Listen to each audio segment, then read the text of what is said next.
Hello, this is David with Stupid Things People Do and what we can learn from them. Last time we discussed workplace Stalinism, by which I mean hyper-toxic middle management. That joke will make a lot more sense if you watched that episode. This time we're going to keep on the subject of hyper-toxic words that don't really feel like they should go together, but secretly do: hair discrimination. And if you're wondering what in the world is hair discrimination, well, think of hair, and now think of discriminating against someone because of their hair. That's what it is! It sounds silly, but it really isn't. It's actually a really important talking point in the modern workplace. So, how do I explain it? Okay, imagine an English landowner living in Cork during the 19th century. Being an English landowner of that era, he really hates the Irish. Like, this is a weirdly specific potato famine level hate he has for the Irish people. And he's got this textile workshop, and he wants to make darn sure he doesn't hire any of them. That might let them get food. Well, first of all, good luck with that. It's basically going to be impossible. But we didn't say this Corkish English landowner was smart, just racist. And being racist, he decides the best way to identify the Irish people is by their red frizzy hair.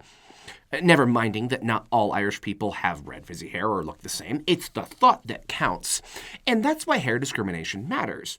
Because of the thought. Most forms of discrimination require a certain level of willful stupidity. And using hairs or beards as a proxy for race to try to get away with discrimination, that's one of them. As such, people with a strong mind towards civil rights have long argued that hair discrimination, so often being a backdoor for racial discrimination, should be made explicitly illegal. While others point out that, hey, when it's a backdoor, it's already illegal. One key point of disagreement here is how hard it is to tell the difference between hair discrimination of a practical sort.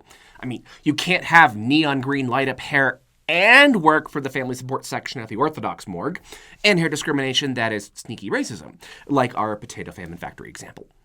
But I think there's a more important angle we need to be discussing as employers, one that isn't focused around catching the bad guys, but more focused around not becoming them. That is to say, how can we avoid accidentally engaging in backdoor-style hair discrimination? Now, that begs the question, how can you accidentally discriminate against someone? And, well, for example, let's say you have a drug medical testing company. Let's call it Hobbits Filtering PLLC. And you're concerned about public image because you work with some really rich Nepo baby type people. So, style's really important to you because it's really important to the Nepo babies. So how do you handle that? Well, starting with the excuse. If the Nepo babies you're working with are engaging in some form of soft discrimination, maybe hair or class discrimination, you have to give some real thought to the morality and legality of catering to their spoiled expectations. But also, see, the Nepo babies is the part of the story I made up. There really is a medical testing company, though it's not named after a portly fantasy creature, and they didn't even have the excuse of an exclusive clientele comprised entirely of Nepo babies. No, in this situation, they hired a lady, a black lady, who at the time was wearing this really awesome wig. Because, style, wigs. Come on, I'm bald. I see the appeal. Anyway, you're not always going to wear wigs, or at least this lady didn't. And when she came in one day not wearing a wig, she got in trouble for not looking professional enough. She was instructed to wear wigs or straighten her hair. And since this blog is not about people who chose to comply with toxic employment decisions, you know what happened. She was fired, and now there's a lawsuit. One that fairly recently was denied summary judgment. To be clear about what I mean when I say toxic, what I really mean is that going after this lady and failing to see the beauty in the hair that God gave her is illegal and racist.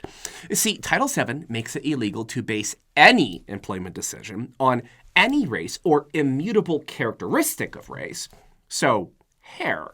You can no more ask someone to conceal their natural hair than you could ask them to conceal their skin color. That doesn't mean you need to let them have a 3-foot-tall blue and green patterned mohawk. Unless you work on the Enterprise. But that does mean you can't force them to bleach their skin or straighten their hair. If this company had been like, that wig is really unprofessional, maybe come in looking less like Sonic the Hedgehog caught into a fight with Oscar the Grouch, that would have been one thing. But instead they were like, beautiful and natural wavy volume? What do you think this is, America? There are lines where hair discrimination might be necessary, and there are lines where it is clearly racist. That's why hair discrimination isn't simply illegal everywhere. though it is in many places. There are a bunch of other tangential to Title VII things which aren't always illegal, but can become illegal.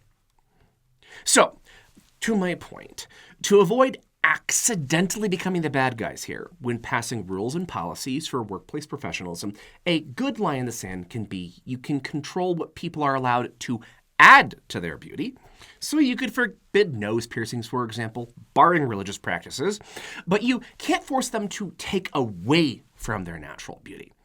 And you have to bear in mind, not taking away is a ridiculously wide category. It includes things like braids, knots, twists, and even hair extensions, because for many hair types, these are actually part of healthy maintenance.